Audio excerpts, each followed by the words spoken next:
Olá, eu sou André Lázaro, diretor de Políticas Públicas da Fundação Santiliana. É uma alegria que estejam. E hoje nosso assunto é importante para o país, importante para milhões de pessoas, que é a educação de jovens e adultos.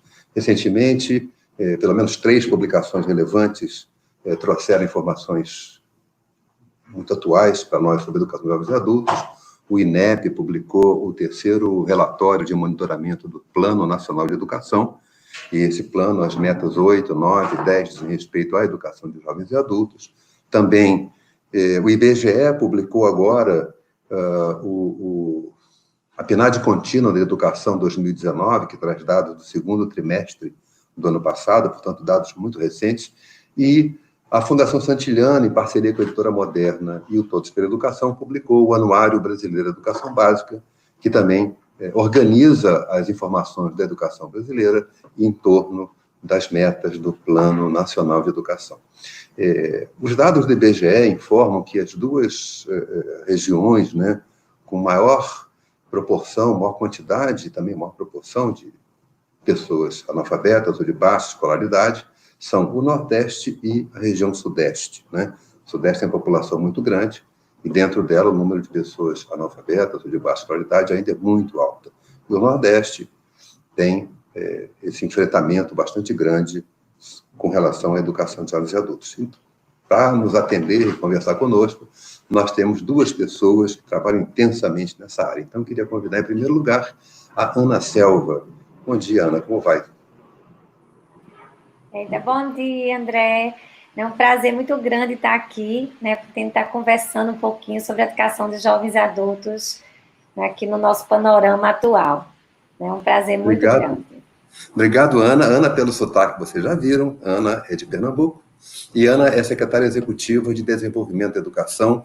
Eu estive entrevistando a Ana há pouco mais de um ano e fiquei surpreso e bem impressionado com a política de educação de jovens e adultos, consistente, ampla, diversa, que a Secretaria de Educação de Pernambuco realiza, e a Ana é uma das pessoas responsáveis por isso. Então, nós vamos conversar com alguém que faz, e faz bem. Então, obrigado, Ana. E vou convidar também o Miguel Thompson, que é o nosso diretor acadêmico da Fundação Santiliana. Olá, Miguel, como vai? Bom dia, André. Estou aqui com o Paulinho Freire, que é lá do lado de Pernambuco, né? Então, para apoiar a gente aqui hoje. Ele vai ficar contente. E, aliás, é bom lembrar, no que vem, centenário de Paulo Freire. Esquentem as baterias, abram a pedagogia do oprimido e vamos enfrentar. E vamos. Você chama a nossa convidada, que é uma pessoa que você conhece e gosta, e nós também? Nossa, eu tenho muito orgulho de ter convidado, de ter trazido a Franciele Buzico, a Fran, que trabalhou comigo no Instituto Singularidades, uma das educadoras mais legais e uma das pessoas mais bacanas que eu conheço. Bem-vinda, Fran. Bom dia, André, bom dia, Miguel, bom dia, Ana, bom dia a todas e todos que estão vendo a gente. É uma honra para mim, na verdade, estar com vocês, discutir educação de jovens e adultos, desafios e esperanças. E parabéns à Fundação Santiliana por isso, porque esperançar é o verbo do Paulo Freire, né? E a gente tem que ter muita esperança mesmo. Muito obrigado, Fran, para nós é uma honra você contar. Deixa eu falar para quem nos acompanha, né? A Fran dirige o CIEJA de Perus, que é uma iniciativa muito bem sucedida junto ao seu público. Inclusive, Fran, eu fui na página do CIEJA, entrei na newsletter que eles fizeram, né? E a quantidade de elogios dos estudantes é uma coisa sensacional, né? Eles elogiando a equipe, os aprendizados que tem na escola, a acolhida que recebem.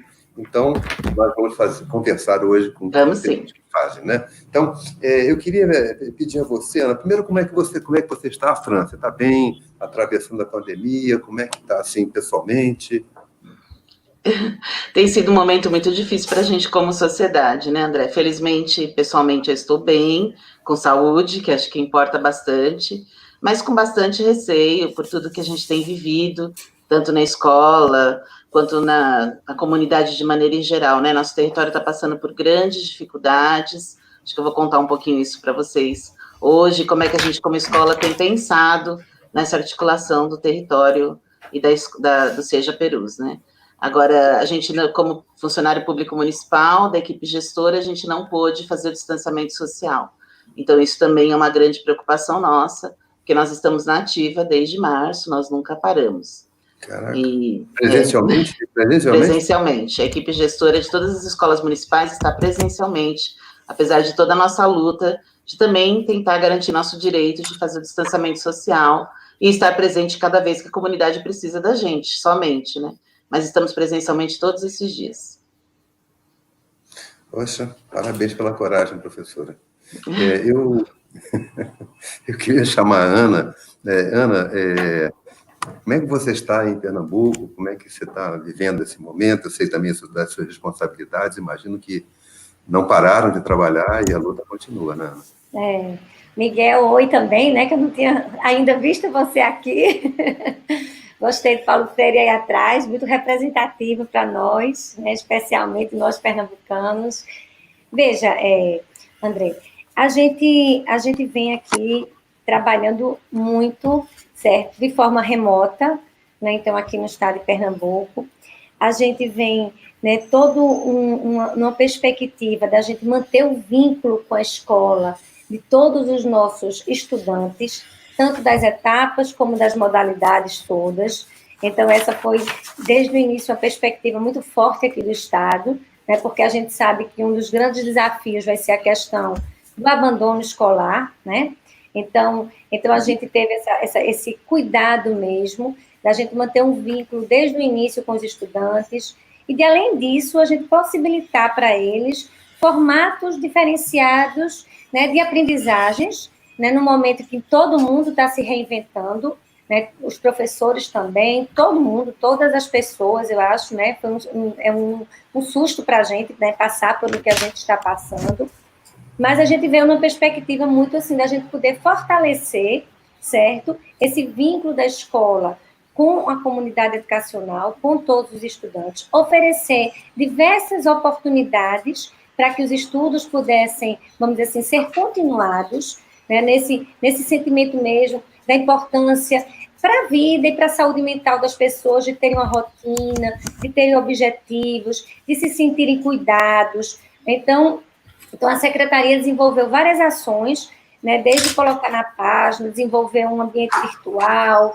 né, a gente está com TV aberta, com videoaulas, podcasts para a questão do áudio, quando tem dificuldade no acesso. Então, assim, uma série de atividades muito nessa perspectiva da gente estar próximo, né, a Secretaria estar próxima aos estudantes das etapas e das modalidades e poder fortalecer com eles, né, as aprendizagens desse momento, entendendo que as aprendizagens, elas são muito mais além do que só as aprendizagens escolares, né?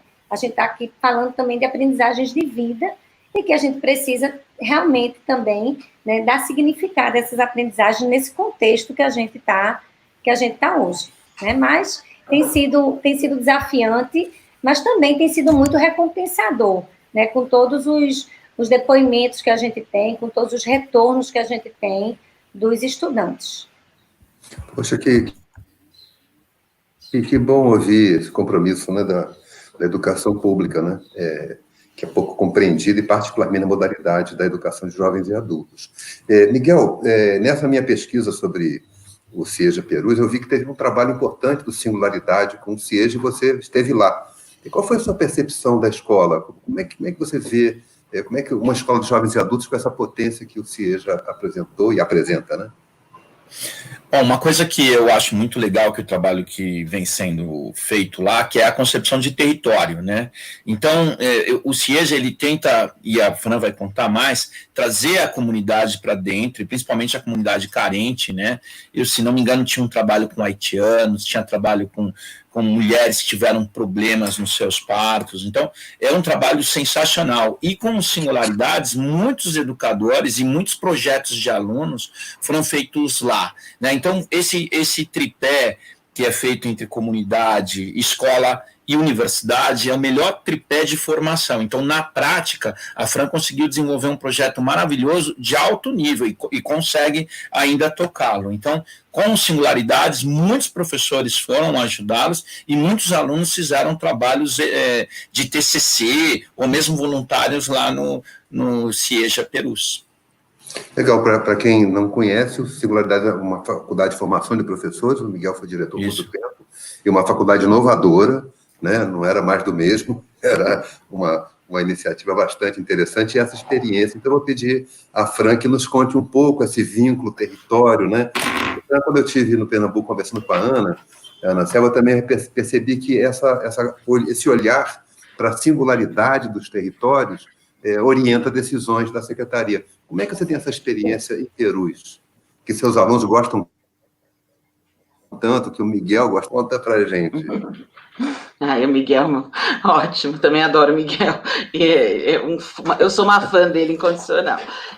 A gente fez e tem feito um trabalho, eu sou professora também do Instituto Singularidades, a gente tem tentado, sim, articular projetos de extensão, projetos de pesquisa, né, de conclusão de curso, na relação com os estudantes da Faculdade de Pedagogia e do Seja Perus. Na verdade, assim, a gente tem tentado aproximar o máximo que a gente pode a educação de jovens e adultos realizada nos CIEJAs, não só no CIEJA Perus, mas em todos os CIEJAs da cidade de São Paulo, são 16 unidades, 16 CIEJAs, da educação popular, muito mais do que da educação do ensino regular, né, que essa é a nossa defesa. O CIEJA entende, né, a gente entende a EJA não como um apêndice do ensino regular, mas sim como uma característica específica, uma modalidade específica, e para isso a gente acha que tem que ficar mais próximo da educação popular do que da escolarização propriamente dita, né? Porque essa já não deu certo na vida de muitas pessoas, e são pessoas trabalhadoras, pessoas que foram excluídas do seu direito de aprender na chamada idade certa, por diversas razões, né? Geralmente por conta da grande desigualdade social que a gente vive no país. Então, a nossa tentativa ali de garantir direitos é primeiro entender quem é essa pessoa, quem é ela na comunidade, como essa comunidade se articula, e foi uma decisão mesmo ter esse lugar em Perus, né, ter essa unidade escolar em Perus, por conta do nível altíssimo de analfabetismo na região, ou de a falta de conclusão de ensino fundamental. De maneira geral, a gente tem várias unidades de EJA na cidade de São Paulo. Tem 5 modalidades, né, que atende a EJA no âmbito da Secretaria Municipal. A EJA regular, que é aquela que acontece dentro das escolas municipais, no período noturno. A EJA modular, que também acontece no período noturno e tem uma organização um pouco parecida com a do CIEJA, em rodadas de aprendizagem. O CIEJA, o CMCT, e o MOVA, né, que é o Movimento de Alfabetização de Adultos, criado pelo Paulo Freire, na gestão dele aqui como secretário. A gente tem feito o que a gente pode, um esforço enorme, para conseguir fazer com que a comunidade entenda que aquele equipamento é dele, né, é da comunidade de maneira geral, é dele, desse estudante, dessa estudante, e de todos e todas, né. Então, o Miguel citou a questão dos haitianos, sim, a gente tem uma comunidade de imigrante muito grande em Perus, Zona Noroeste, o último bairro aqui na saída da cidade, né, caindo do mapa. Às vezes as pessoas acham que Perus nem é São Paulo, mas uma comunidade haitiana que está sendo atendida também pelo Seja Perus, né, dentro dos nossos 1.502 alunos. Então, nosso esforço é de ampliar essa relação com o território, essa relação com a comunidade de maneira geral, entender o Seja não como um lugar de escola formal, mas sim da flexibilização possível, né, orientada pelas diretrizes curriculares nacionais. A gente tem muito interesse em fazer uma educação popular diferenciada, né, mesmo estando dentro de uma grande rede, como é a Rede Municipal de São Paulo, mesmo estando dentro de um formato escolar, que o CIEJA é um equipamento que tem a ver com toda a rede, claro, é uma escola, mas a gente tenta entender que aquilo é um centro, como a própria sigla diz, Centro Integrado de Educação de Jovens e Adultos. Poxa, muito importante, né? Ana, quando eu estive conversando com você, você me falava das políticas, né? O chapéu de palha para um público, a questão dos pescadores era uma outra preocupação. Fala um pouco do trabalho de EJA que vocês realizam em Pernambuco. Seu microfone acho que está sem som. Oi, pronto. Coisas da tecnologia, né? Veja, a gente tem um trabalho muito robusto na educação de jovens e adultos no estado de Pernambuco. Desde 2011, a gente tem uma gerência específica para a educação de jovens e adultos. Em 2019, eu também criei uma gerência para as modalidades, para poder também integrar essas modalidades. E a gente vem com várias iniciativas na educação de jovens e adultos, que eu acho que elas são muito importantes, e como você aí, né, conhecer um pouquinho, elas também olham para públicos específicos. Então, tanto a gente tem um trabalho muito robusto, né, na modalidade, né, que está na escola, inclusive, né, com formação de professores, com todo um trabalho de continuidade e formativo para esse público daí, que agora, inclusive, assim, eu queria até chamar a atenção que a gente está no momento de construção curricular, né, então a gente está fechando o currículo do ensino fundamental da educação de jovens e adultos no estado de Pernambuco, né, dialogado com todos os atores que fazem educação de jovens e adultos no estado. Então, a gente já tinha os parâmetros curriculares da educação de jovens e adultos, mas, à luz da BNCC, a gente também construiu, né, junto com professores, com todos esses atores que fazem parte da EJA, a gente pôde construir também agora o currículo do ensino fundamental e estamos, né, vamos iniciar o currículo do ensino médio. Mas lá no estado, a gente tem também algumas ações que eu gosto muito de chamar a atenção, né? De fato, a gente tem mais recente uma que a gente chama de EJATEC, né, que já é o ensino técnico, né, à distância para os estudantes da modalidade de educação de jovens e adultos, e aí a gente implantou isso no ano passado, então está sendo, vamos dizer assim, um sucesso, dentro nessa perspectiva da gente poder qualificar e aproximar mais a escola dos interesses, certo, do público da educação de jovens e adultos e idosos. A gente tem também, certo, o PROEJA, que é com o Instituto Federal de Pernambuco, e que a gente faz um trabalho mais de qualificação, então a gente também, né, vamos dizer assim, a gente articula a formação da educação de jovens e adultos com a questão, né, da qualificação profissional, e aí a gente tem também um trabalho já bem sedimentado.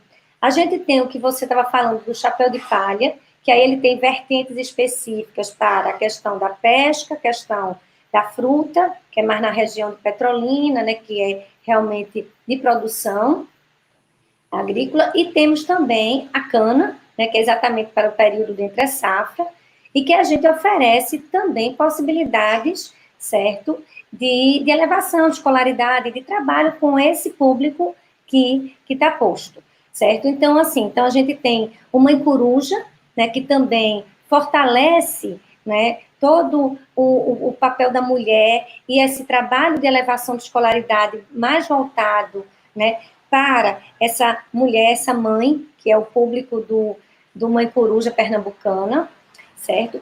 E aí o grande desafio, esse aí são entre alguns que eu estou citando, e um grande desafio que a gente tem, André, hoje, é exatamente desses que são programas, a gente articular com a modalidade. Então, esse tem sido vamos dizer assim, uma das grandes metas da gente, que vai desde o momento dos programas de alfabetização, né? Então, a gente tem o programa Paulo Freire, né, que a gente... Então, assim, qual é o grande desafio? É de você ter estudantes que estejam no Chapéu de Palha, estudantes que estejam no Mãe Coruja, estudantes que estejam, né, num programa de alfabetização, e que eles, de fato, eles possam depois entrar no sistema, que é por isso que é muito importante essa articulação dos programas com a política mesmo de educação de jovens e adultos instituída na secretaria. É porque o programa em si ele tem um papel importante, mas ele tem que ser muito mais esse papel no sentido assim, dele mobilizar esses estudantes a retomarem o processo educacional lá na modalidade de educação de jovens e adultos. Então, vem sendo um desafio, e por isso que é tão importante uma gerência que possa integrar, para não ficar programas como se fossem coisas pontuais acontecendo com vida, com início e término.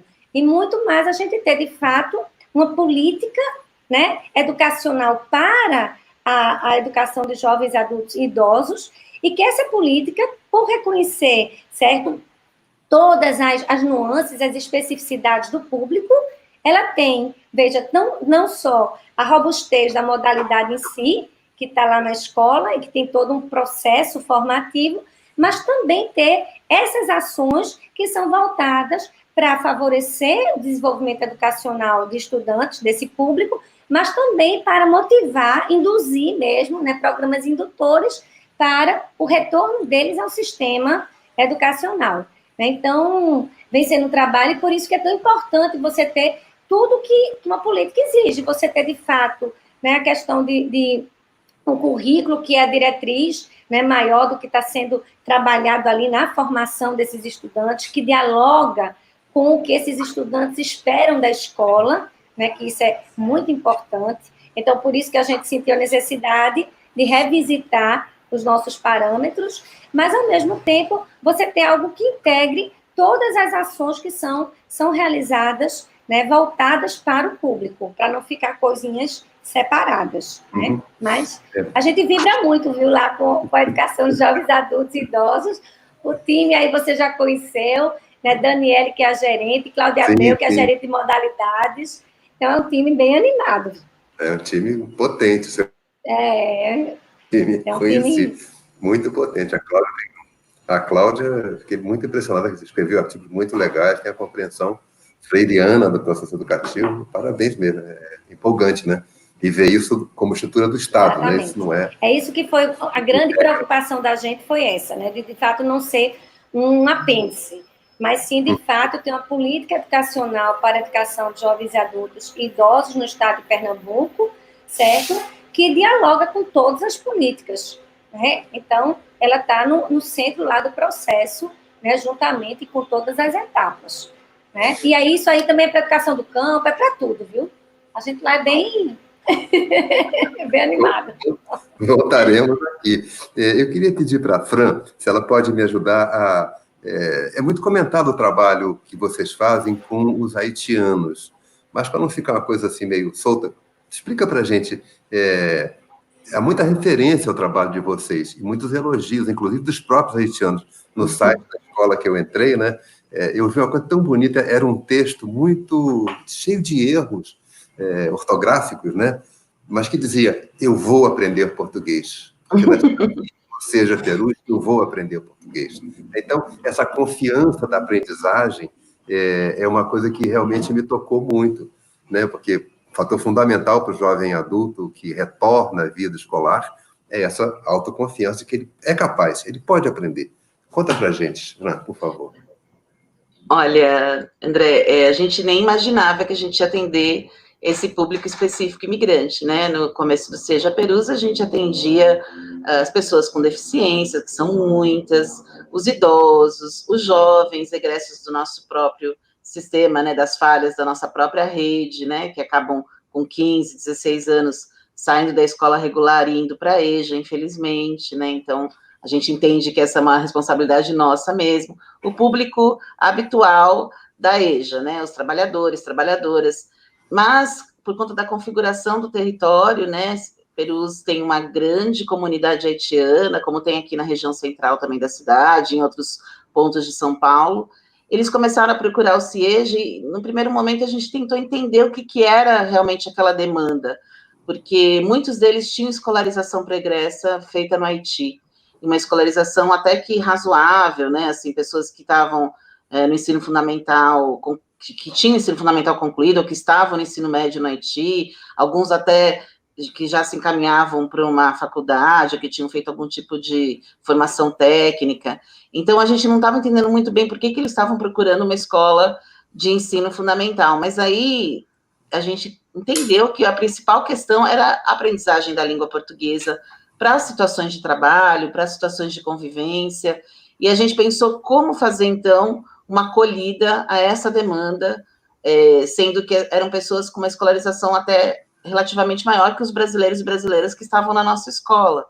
Então, a gente fez várias adaptações curriculares, várias mudanças, discutimos muito, erramos muito, e estamos aprendendo muito com essa experiência, porque o Seja Perus foi inaugurado em 2016, né? Nós estamos em 2020, ano que vem, em fevereiro, ele vai fazer 5 anos só, né, de idade, é uma experiência bastante nova. Mas a gente tem uma comunidade de estudantes haitianos que é maior nesse momento do que a comunidade brasileira. A relação é mais ou menos 60%, 65% de estudantes haitianos e menos brasileiros, então, né, mais do que a metade.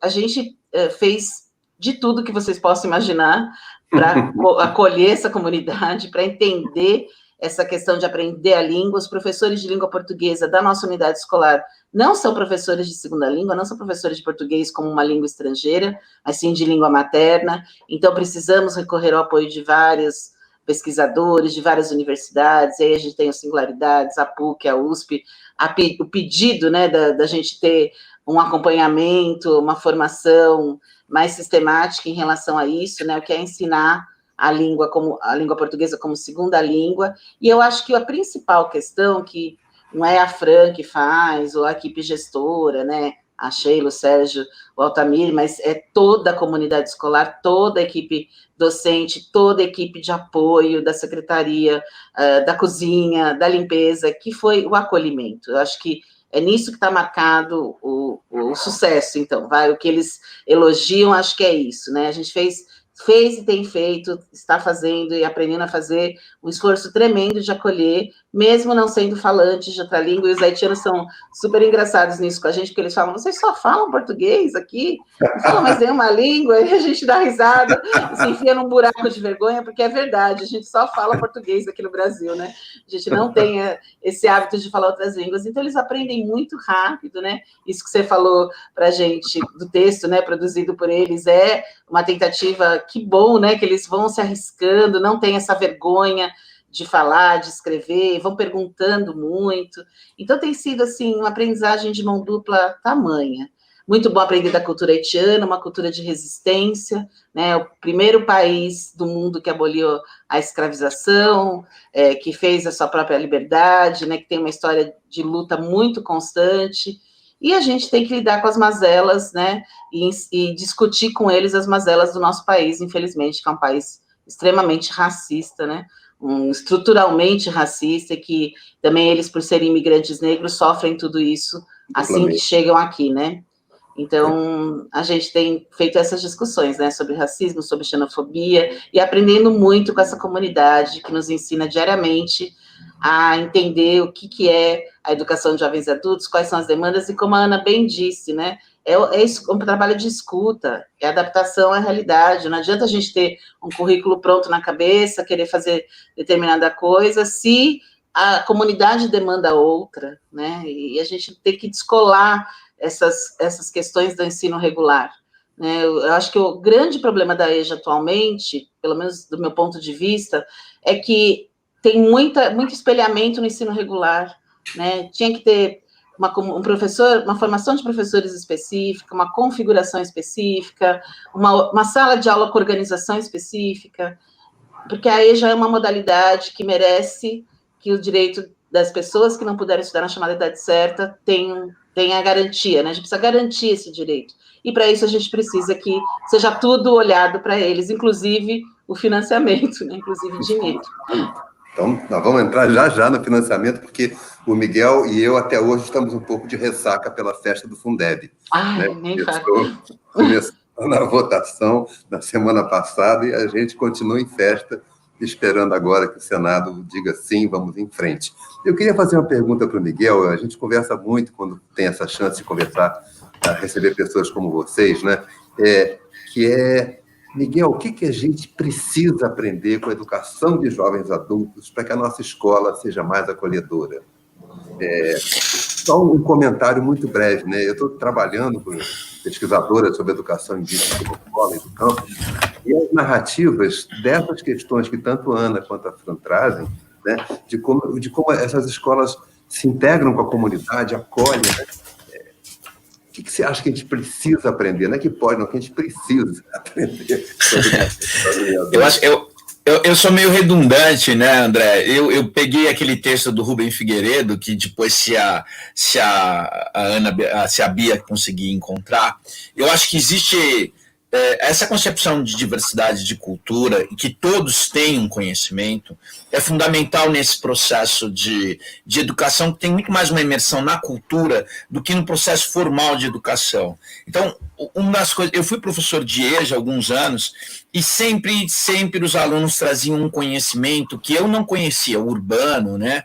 E eles traziam algum tipo de informação. Então, esse é um modelo de educação muito diferente, porque quem chega tem uma espécie de conhecimento, um tipo de conhecimento que muitas vezes a escola formal iluminista isolou, mas que eles podem trazer para a gente aquilo que o Paulo Freire fazia, né? Exatamente isso, trazer para a gente um conhecimento, e eu saía muitas vezes sabendo muito mais do que eles, né?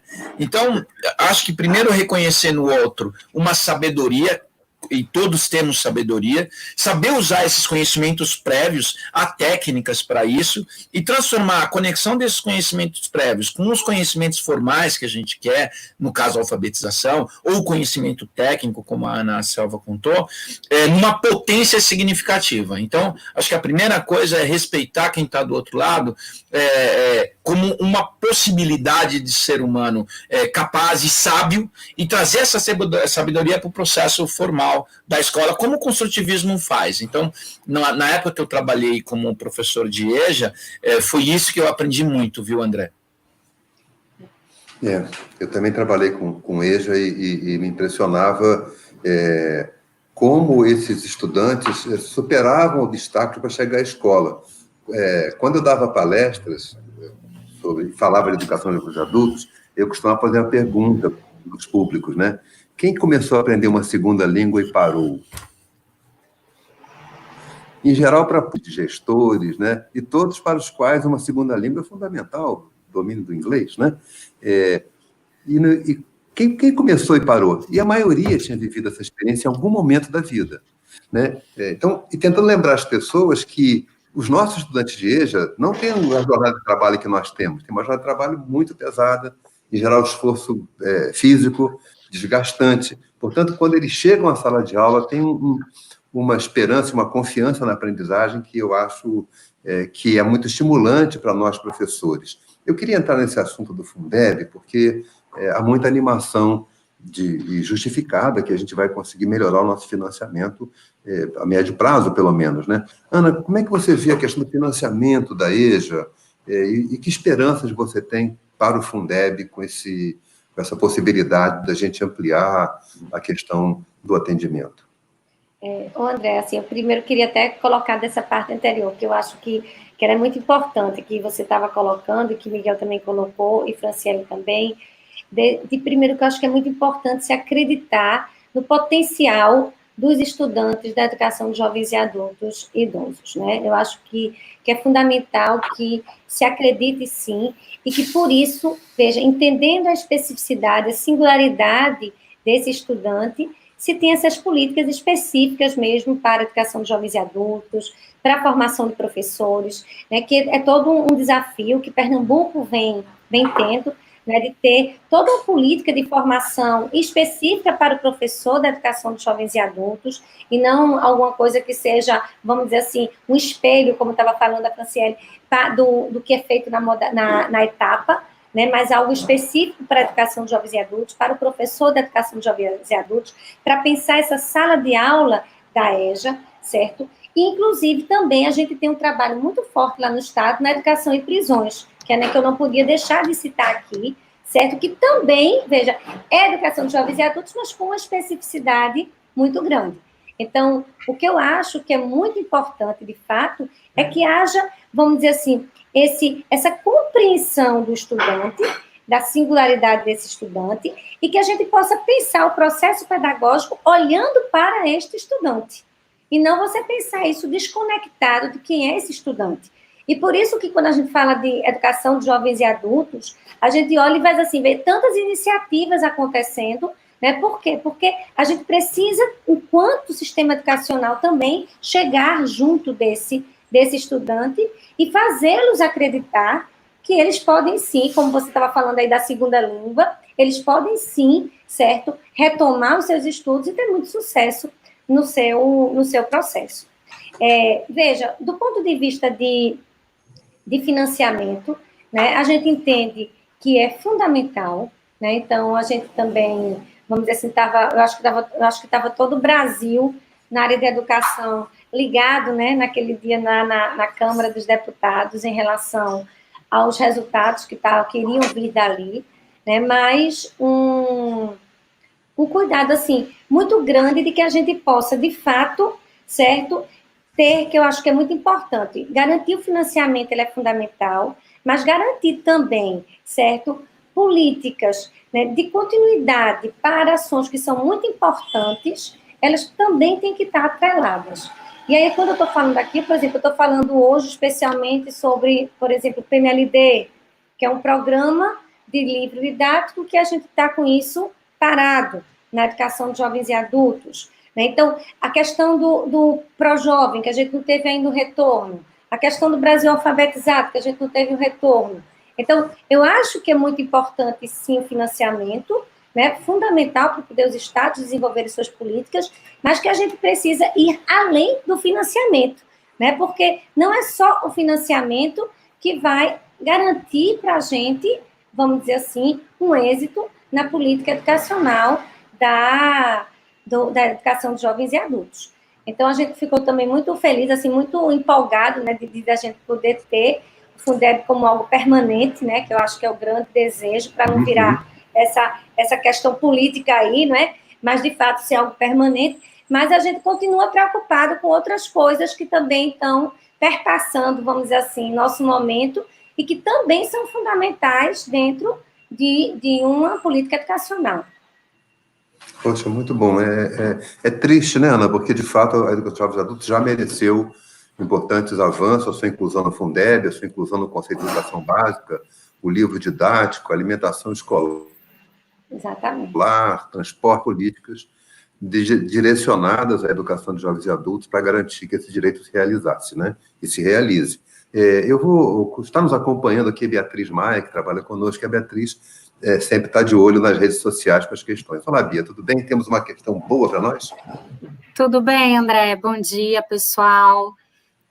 Temos algumas questões aqui, algumas pessoas pedindo orientações, e que eu acho que vocês já estão dando orientações muito, muito incríveis.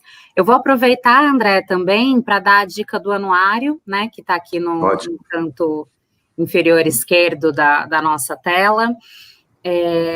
Para baixar o anuário, quem já está acostumado com QR Code, aponta o celular, tira a foto, que já leva diretamente para o site da Fundação, onde é possível baixar o material ou ler online.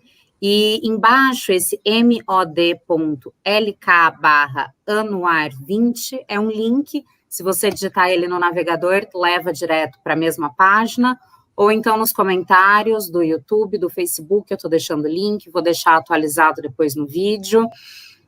O que eu sempre falo, mandem e-mail, chamem no Facebook, a gente dá um jeito de ajudar quem tiver alguma dificuldade para baixar esse material, tá? Fala que a gente dá um jeito de ajudar.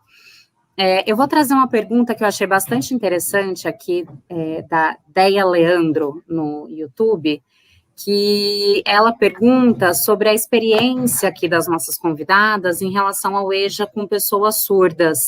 Ela cita uma ausência de materiais, acho que a Franciele e a Ana podem dizer se concordam ou não com essa afirmação, mas a gente falar um pouquinho do EJA para pessoas surdas. Ótimo, Bia, muito obrigado. Obrigado quem nos enviou a pergunta. Franciele, você pode comentar conosco como você vê esse desafio, essa questão? Posso, claro. É muito interessante, muito importante essa questão. Temos lutado no CIEJA justamente para a inclusão de todas e todos. Nós temos uma sala de recursos multifuncionais, 2 professoras que acompanham as pessoas com deficiência na inclusão delas nas salas regulares, que é a professora Marcela e a professora Alexandra, que fazem um trabalho incrível. Lutamos muito, né, porque EJA é isso, né, luta dia, luta noite, luta o tempo inteiro gritando pelos direitos de todos e todas, e a gente lutou muito para conseguir um intérprete para a nossa unidade escolar. Nós temos 3 pessoas surdas matriculadas, e agora, no meio da pandemia, essa pessoa chegou, né, a intérprete, que é a Mara.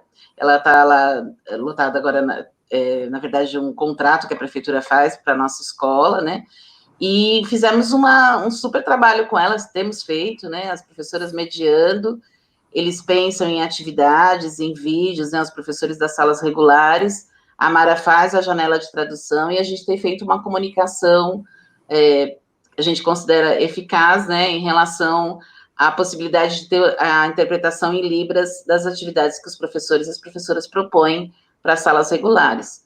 Claro que a gente também precisaria de um instrutor, porque nem todas as pessoas surdas são alfabetizadas em Libras também, e a gente entende que nosso ambiente, a nossa escola, a nossa unidade escolar, é um ambiente multilingüe, né? Nós temos o português, temos o crioulo, né? A maioria dos estudantes e estudantes haitianas preferem falar crioulo, claro, porque francês é a língua do colonizador.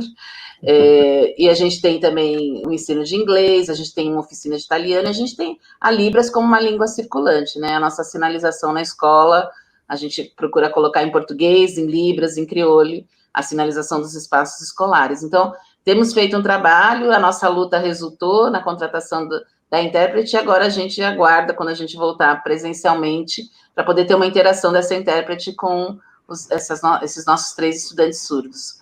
Mas temos que considerar todas as necessidades, né, de todo tipo de dificuldade, e incluir a todos e todas. E, como eu disse, é com muita luta, né, eu e a professora Marcela, essa professora da Sala de Recursos, nós somos membros do Fórum Estadual da EJA, temos lutado nessa frente das políticas públicas também, o Fórum tem feito um trabalho importante aqui no Estado, fomos no ENEJA, no Encontro Nacional de Educação de Jovens e Adultos. Bom, e a gente tem chorado muito, né, o fim da CECADI, o André aí, o nosso querido representante primeiro, né, dessa iniciativa. Eu acho que o desmonte é muito claro, né, no âmbito federal, e aí isso vai se reverberando nos outros âmbitos. Fico muito, muito feliz de estar aqui essa manhã, de ouvir a Ana, de ouvir as iniciativas de Pernambuco, porque isso realmente vai esquentando o nosso coração, sabendo que tem muita gente nessa frente de luta. Poxa, que bom, Fran, que bom. E bom lembrar a CECAD, eu queria aqui homenagear o Ricardo Henriques, né? E eu comento, Fran, que era muito bom trabalhar ali, porque a gente tinha um programa, uma orientação desde a Presidência da República, né? Sobre o atendimento de todos, né? Isso era uma exigência, posição clara de governo que o Lula colocava, e o ministro Fernando Haddad não deixava a gente descansar. Não deixava descansar. Eu outro dia fazia um comentário, Fran, que eu quero repetir aqui, né? Eu trabalhei 7 anos com o Fernando Haddad. Ele nunca deixou de me responder um telefonema. Imagino. Tomara que cada um tenha um chefe como esse, né? Você tem segurança de que você terá a orientação adequada, a dúvida, né? E, de fato, nós perdemos. Agora, eu acho que a gente perdeu muito quando a gente perdeu essa conexão com os fóruns de educação de jovens e adultos, porque dali vem um vigor muito forte, um compromisso. Com certeza. Eu não sei se as pessoas sabem, né? Os fóruns se constituíram em 97, a partir da Confiteia 5, e se mantiveram durante longos anos, como até hoje, como organismo não estatal, quer dizer, eles não foram organizados formalmente, eles não têm decreto, portaria, nomeação, não. Eles são um espaço em que as pessoas, instituições comprometidas com a EJA participam, sugerem, propõem, e em muitos estados o próprio estado é integrante do fórum e dialoga numa situação de gestão democrática, né? A gestão democrática é isso, é sentar todo mundo para conversar e encontrar o melhor. Então, parabéns pela sua presença e atuação no Fórum de Educação de Jovens e Adultos. Eu queria pedir à Ana que comente um pouco conosco como é que está sendo lidar com essa complexidade de programas que vocês têm durante a pandemia. Você, no início, falou rapidamente, né, que programa de televisão, entregou material. Como é que, praticamente, vocês estão conseguindo? Oi, André, assim, eu primeiro queria dizer assim, que o Fórum EJA aqui em Pernambuco, ele é super atuante, né, super parceiro aqui nosso nas discussões, em todas as políticas, agora na construção do currículo. Então, assim, em todos os espaços, a gente tem uma parceria muito boa, com o Fórum EJA, e acho que, assim, que é muito importante a gente ter todos esses movimentos, porque eu acho que é todo mundo junto pensando a educação de jovens e adultos. Eu acho que isso só é enriquecedor, né? Quando a gente olha para a questão dos recursos, ótimo que a gente tenha o Fundeb como nosso, assim, como esse financiamento garantido, né? Gostaríamos de aumentar essa ponderação, mas já ter isso já é muito importante, Mas também é muito importante, como eu disse antes, e como você estava falando aí, André, a decisão política em investir na EJA, né? Eu acho que esse é um ponto que é fundamental, né? Quando você tem, de fato, certo, governantes, gestores que acreditam na política educacional voltada para a educação de jovens e adultos. Então, eu acho que esse também é um grande diferencial. E aí, né, nessa perspectiva, né, da pandemia, a gente trouxe as ações a gente, na verdade, juntou o time todo na secretaria, tanto das etapas como das modalidades, né, nessa área mais pedagógica, para poder a gente pensar que ações elas seriam importantes, que iniciativas a gente tinha que ter, voltada para todos os públicos e atendendo às especificidades. E aí a gente iniciou logo com a página da secretaria, com a sugestão de vários materiais para todas as etapas e modalidades, mas com assim, materiais específicos. Então, se a pessoa entra na página da Secretaria de Estado de Pernambuco, ela vai encontrar lá para o estudante, para o professor e para o estudante, dividindo etapas e modalidades e com várias sugestões, né, de atividades. Então, a gente tinha, desde, por exemplo, laboratório de textos, que a gente dava temáticas para que eles pudessem escrever, e a gente tinha um time que corrigia. A gente tinha um diário de bordo, que era uma sugestão de que eles pudessem estar escrevendo mesmo sobre a rotina, sobre esse momento que estava sendo vivido, e também como uma forma de expressar os sentimentos, e de que a gente pudesse estar nesse retorno, né, quando houver o retorno, podendo fazer essa discussão, né? Tinha N atividades de projetos que podiam ser vivenciados por eles, né, entendendo-se a aprendizagem como muito maior do que só no ambiente escolar. Então, a gente fez isso. A gente teve também uma ação, que foi esse portal EducaPE, da Secretaria de Educação. Então, nesse portal, a gente tem a página para o estudante e para professores, e aí, para os professores, a gente está com um grande programa de formação continuada, voltada para o uso de tecnologias, e aí ele atende tanto professores mais iniciantes, como professores que já estão no nível mais, vamos dizer assim, avançado, então tem ou intermediário, tem para todos os públicos, e os professores podem fazer todos os cursos que eles quiserem. Inclusive, a gente abriu para as redes municipais também, né? Então foi uma parceria com a Undime, então está aberto também para as redes municipais. E aí, nesse portal, os estudantes, eles têm a possibilidade de ter as salas, né, a partir do Google Classroom, e aí tem as específicas para a EJA também, com os professores da educação de jovens e adultos, com materiais preparados pela equipe técnica da secretaria para a educação de jovens e adultos, né? Além disso, tem os canais de TV, que estão com as videoaulas, que atendem a todos os públicos, mas, assim, são várias ações que foram, né, vamos dizer assim, acontecendo, voltadas para a especificidade da própria modalidade, né, para poder, de fato, a gente estar mais próximo desse estudante. Como eu disse antes, eu acho que a gente tem os dois desafios: o desafio do vínculo, para que a gente, de fato, evite o abandono escolar, e o desafio das aprendizagens, né, e eles caminham juntos. Então, é esse o cuidado que a gente vem tendo muito forte, né, com todos os estudantes do estado de Pernambuco e, logicamente, incluídos nesse grupo, a educação de jovens, adultos e idosos. Muito parabéns, Ana. Realmente é um esforço significativo e tomara que consiga acolher os estudantes. Eu queria saber do Miguel. Miguel também tem participado muito ativamente de vários encontros ao longo da pandemia. Miguel, você sente como é que você tem sentido os estudantes, as pessoas com quem você interage? Você tem dado cursos também pelas plataformas. Eu, de minha parte, eu comecei a me dar conta de que tem um lado que é mais frio, distante, mas também tem um lado que é mais próximo, né? Me surpreendeu isso. Em reuniões com pessoas que eu pouco conheço, rapidamente se cria um vínculo, talvez pela fragilidade do momento. Como é que você vê essa relação educativa nesse momento via essas tecnologias? Você está sem microfone, Miguel. Talvez eu esqueço. O que eu sinto muito é a palavra acolhimento e vínculo aparecer cada vez mais. Não era uma palavra comum no mundo da educação. A gente é muito racional, a nossa cabeça é muito focada nos conceitos, definições, datas e habilidades, né? E acho que a gente percebe que a educação ela tem uma outra dimensão muito importante, né?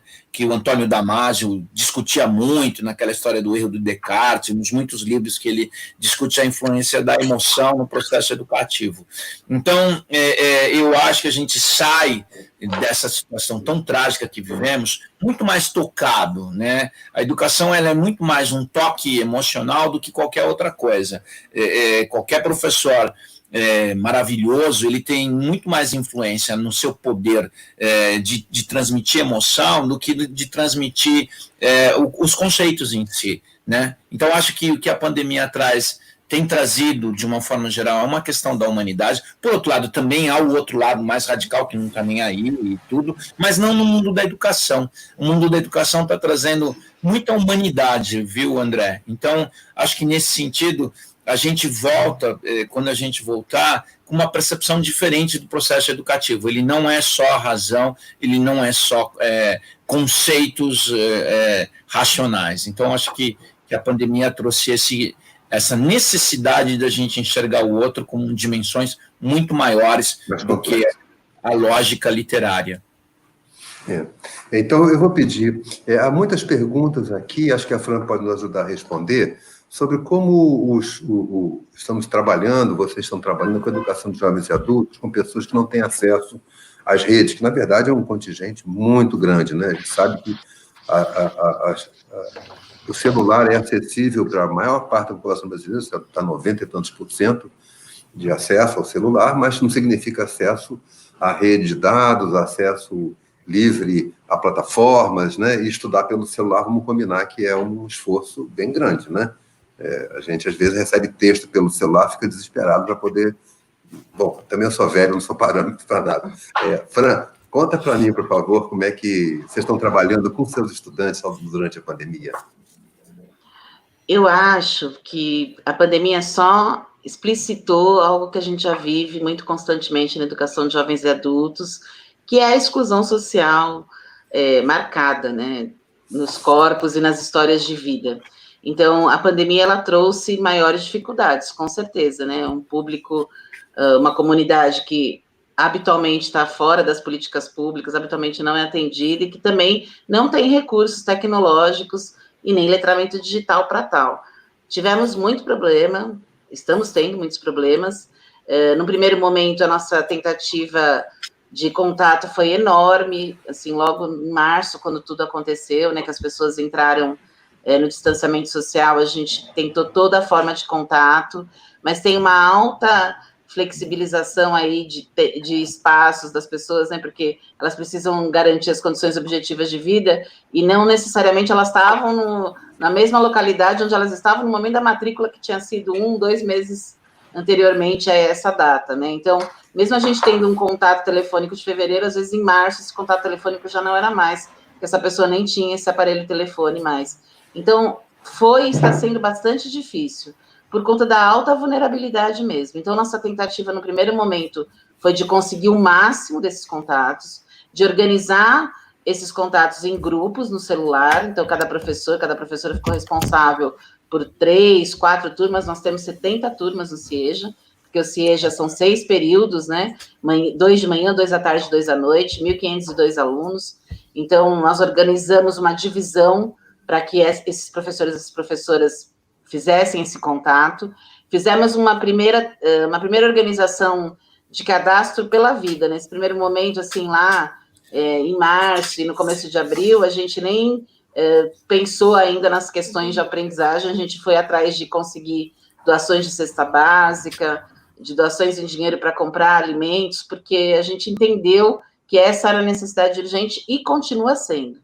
Né? Infelizmente, no município de São Paulo, nós não temos garantido para todos os estudantes e todas as estudantes o vale alimentação, nem cesta básica. Eu não me conformo, porque no município mais rico do país, sendo que se eles estivessem presencialmente, teriam alimentação diária na escola, mas isso não foi revertido para todas e todos os estudantes matriculados. Eles têm recebido, né, cartão alimentação ou cesta básica via uma doação do Estado, somente quem está no CAD único, somente quem está numa política de bolsas. Então, a gente não consegue contemplar todo mundo, a gente não contemplou nem 1/3 da escola, e a necessidade é enorme. Em relação ao contato, a gente tem feito mapeamentos semanais, o dessa semana, infelizmente, teve uma caída, e pelo que a gente mapeou, a gente tinha conseguido contactar 50%, 60% da escola, e nesse momento a gente está com 45 aproximadamente, né, nós temos 660 pessoas nos grupos de WhatsApp, só 115 nas plataformas que a prefeitura instituiu, que também é a plataforma Google Classroom, pela própria dificuldade de acesso, de plano de dados, enfim. Tem que se pensar numa alternativa, a política pública tem que pensar numa alternativa dessa questão de possibilitar que o estudante receba, não sei se um chip, né? Nós temos pensado isso por nossa própria conta, uma vez que a gente não teve essa solução vinda da secretaria, temos feito parcerias, tem uma escola aqui de São Paulo, a Concept, que está nos ajudando a pensar nisso, né, na arrecadação de smartphones, de outros equipamentos tecnológicos para a gente poder fazer uma integração dessas pessoas, né, que estão aí perdidas, sem contato telefônico com a gente. E a gente tem feito um boca a boca extremo, né? Alguém vai lá buscar uma cesta básica, a gente pergunta do vizinho, vai no cadastro, vê o endereço de uma determinada pessoa e pede para ela conversar lá na vizinhança, com toda a segurança, com máscara, etc., para a gente poder obter de novo o contato com esse estudante, com essa estudante. Mas é, assim, muito triste isso, né? Da gente ter... Só ficou mais evidente o quanto a nossa sociedade é desigual. Né, na periferia de São Paulo, no último bairro, aí saindo da cidade, a gente não consegue nem mais do que metade da escola em contato com a gente nesse momento. A gente sabe também que os cadernos que a secretaria mandou, né, de cadernos impressos, né, para poder atingir, também não chegaram em todas as vielas, em todos os lugares, pelas questões de CEP, né, que existem na periferia. Mas a gente também não foi consultado antes dessa distribuição, porque a gente sabe, a gente que está no território, que está pisando no chão da escola, a gente sabe formas mais eficientes de entregar que não sejam o correio, né, que já não chega nesses lugares. Então, nós estamos falando de não garantir direitos de maneira geral. Temos comunidade escolar, como equipe docente, nos esforçado ao máximo para esse contato, e isso significa trabalhar muito mais do que a gente trabalharia presencialmente, em termos de horas. E todos que conseguimos têm sido bastante felizes, tem resultados muito importantes, né, de todos os relatos que as pessoas dão, de como estão, né, não só as questões de aprendizagem, mas também de saúde, da vida, podem fazer uma roda de conversa ali, né, dentro da comunidade no WhatsApp, e os professores têm inovado muito em termos de atividades, pensado coisas em vídeo, em áudio, enfim, todo mundo super envolvido, né, para acolher e para integrar ao máximo. Acho que uma das grandes revelações da pandemia foi o talento dos nossos professores, seu empenho e seu compromisso com a educação, né?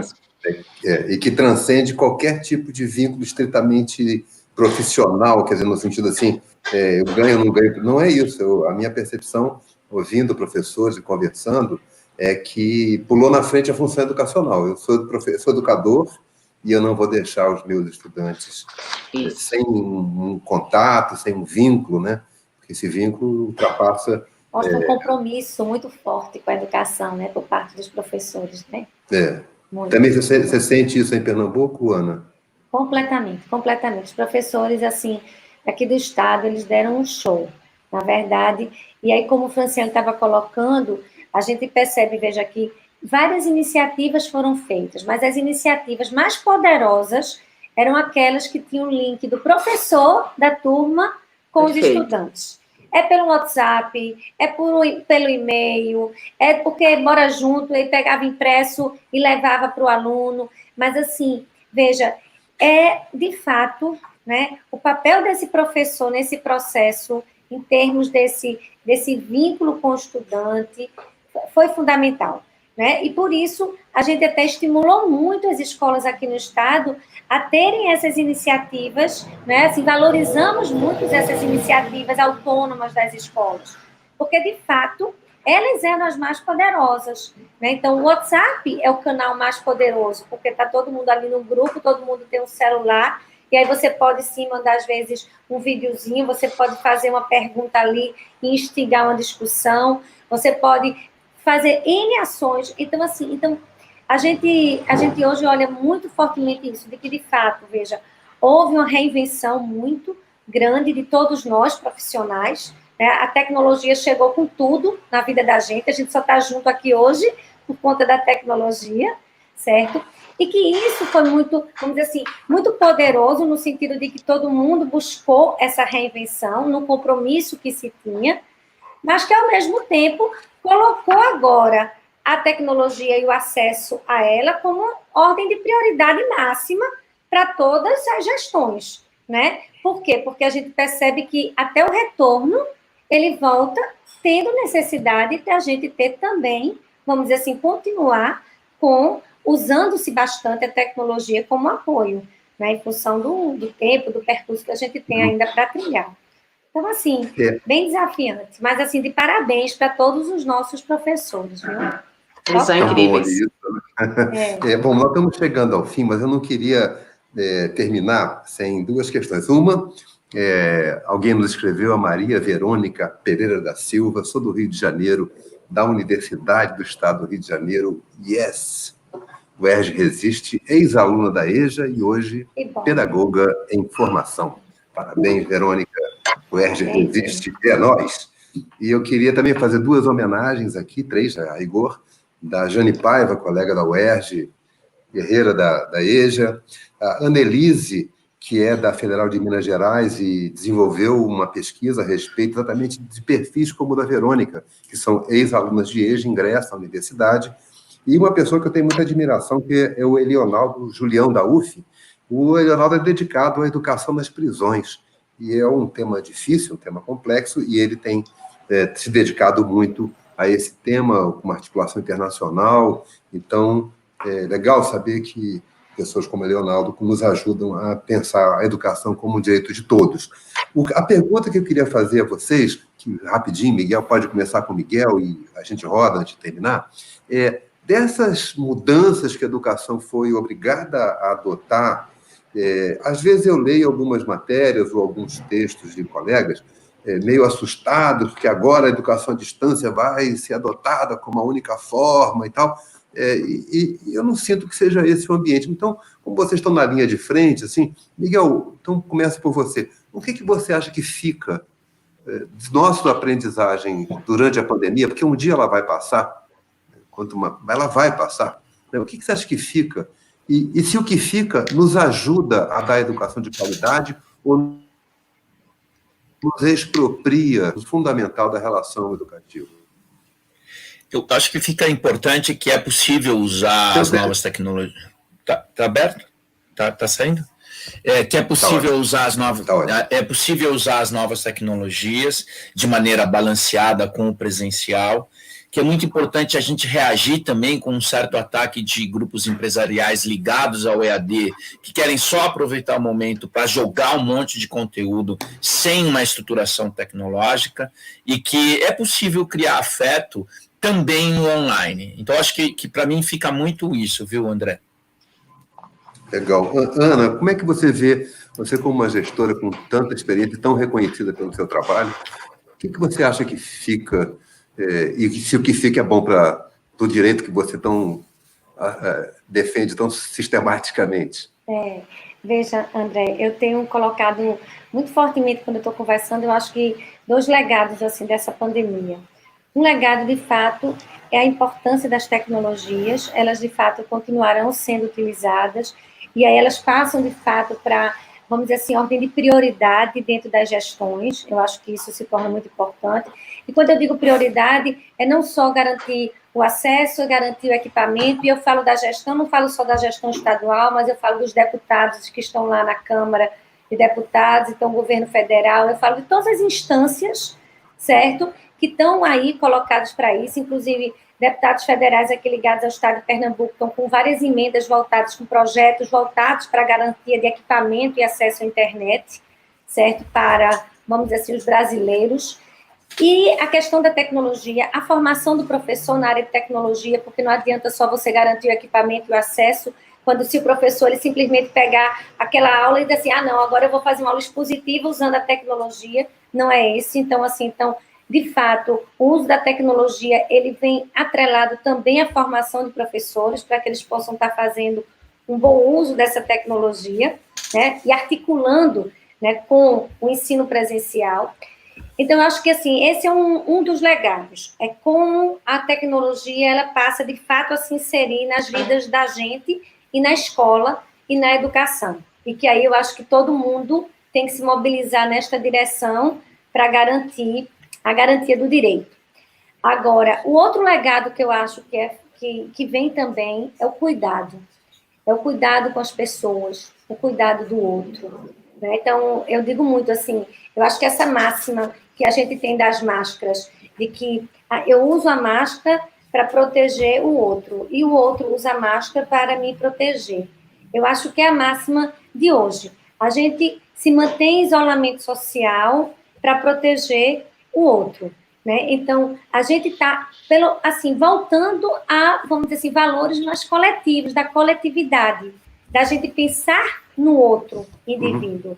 E eu acho que esse é um resgate fundamental na educação, né? Esse cuidado com o outro. Quando a gente fala de formação integral dos estudantes, a gente está falando isso, que a escola ela não é só, vamos dizer assim, cognição, mas que a escola também ela é fortemente afetividade, a escola é fortemente, né, respeito, a escola é fortemente esses valores mais, vamos dizer assim, das relações humanas que estão postas, essas habilidades socioemocionais que hoje se falam tanto, e que a gente, de fato, precisa viver isso, né? Não é simplesmente dizer assim, isso aqui existe, não, é viver isso. E eu acho que esse é um legado também que a gente trouxe da pandemia, nesse cuidado das relações, do prazer das relações, né, de estar cuidando do outro, e que a gente tem que permanecer fortalecendo esses valores na formação, né, de todos nós, também, logicamente, na formação dos nossos estudantes. Então, eu acho que são esses dois grandes legados que a gente traz da pandemia. Oxalá nós consigamos preservá-los, Ana. É uma receita boa. Fran, então, a última palavra é sua. O que você acha que fica? Concordo plenamente com tudo que a Ana colocou, Miguel. Eu só tenho bastante receio do público da EJA especificamente, porque é historicamente excluído e a falta do acesso, a falta da condição material, né, para poder estar numa rede social, fazer uma aula online, me coloca um grande receio. Eu acho que a gente precisa ter bastante cuidado nesse retorno, né, poder mobilizar ao máximo as nossas comunidades para que eles voltem à escola com segurança quando a gente retomar. Eu espero que isso só aconteça no ano que vem, porque, de verdade, a gente não tem estrutura para fazer isso agora, precisamos adaptar nossas escolas, não temos vacina, enfim, eu luto para que a gente postergue isso ao máximo para poder fazer com bastante tranquilidade, bastante segurança, né, segurança da saúde mesmo, mas eu tenho muito receio de que se institua, né, a nossa modalidade ela já tem altas fragilidades.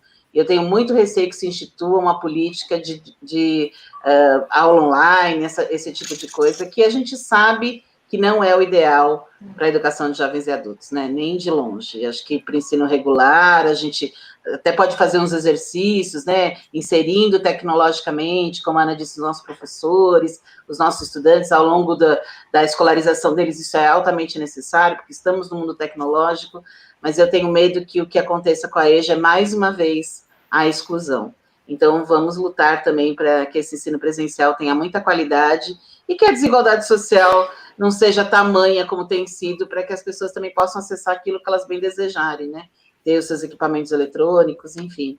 Isso não está garantido, né? A gente tem visto diariamente lá na nossa escola. Quem tem, está conseguindo conversar. Quem não tem, a gente teme, inclusive, pela vida, né? Por não ter comida e outras condições. Bom, chegamos ao fim, e, aliás, foi bom você tocar nesse ponto, Fran, porque quinta-feira agora, às 11 da manhã, nós vamos ter a honra de receber o professor Hermano Castro, que é o diretor da Escola Nacional de Saúde Pública da Fiocruz. Parabéns, Fiocruz. Parabéns, professora Anísia, pelo trabalho extraordinário que tem sido feito. E também a professora Tereza, do SEDAC, Tereza Pérez, do SEDAC, para pensar quais são as condições necessárias para a volta à convivência escolar, né? E a gente escolheu o termo convivência exatamente para fugir um pouco dessa coisa muito estritamente cognitiva, né? A convivência escolar, né? O abraço, inevitável da vida escolar. Então, muito obrigado a vocês, foi uma alegria estar com vocês, acho que quem nos acompanhou, com certeza, se inspira no trabalho que vocês fazem e nos motiva a seguir nossa carreira de educadores. E o Paulo Freire, que abençoa sempre o Miguel ali. Está aqui com a gente, sempre, presente. Está juntinho, exatamente. Presente. Está aqui com a gente, Paulo Freire presente no seu centenário que se aproxima. Obrigado a todos, obrigado, até quinta-feira. Muito obrigada. Obrigada também. Obrigada. Beijo em todo mundo. Grande abraço.